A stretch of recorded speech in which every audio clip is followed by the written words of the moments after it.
Hi, let's talk about volatile organic compounds and their connection to health concerns for people living in Detroit. Did you know that Detroit residents have an elevated risk of exposure to VOC pollution? This is attributed to Detroit's history as a manufacturing epicenter with lots of motor vehicles, and in many places, outdated infrastructure. These issues, along with the prevalence of basements in Detroit residences, make exposure to VOC pollution of heightened concern. VOCs are present in urban centers with proximity to brownfields and Superfund sites, which puts many homes and businesses in Detroit at risk. Say, does that mean there are VOCs in our homes, Suzie? There's almost certainly some level of VOCs in and outside just about any home. It's a concern if levels of exposure are high enough to cause health problems. Ruh-roh. Scientists have associated adverse health outcomes with exposure to VOCs, a class of VOCs that include benzene, toluene, ethylbenzene, and xylenes, commonly found in petroleum products. VOCs exposure has been linked to asthma, preterm birth, low birth weight, cardiovascular disease, oxidative stress, metabolism malformations, adverse immune responses, and more. Detroit has the highest preterm birth rate in the country.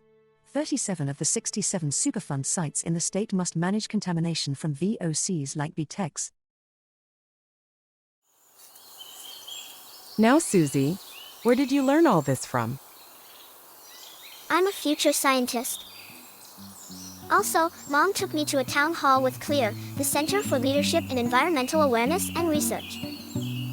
CLEAR is a Wayne State University environmental engineering and biomedical research initiative centered in Detroit. Its goal is to investigate the link between VOC vapor intrusion and adverse health outcomes, and assess, test, and mitigate to help reduce exposures. You can check out their website at clear.wayne.edu. I don't like computers too much, Suzie, but that is good to know. I can see why it's so important to know about VOCs.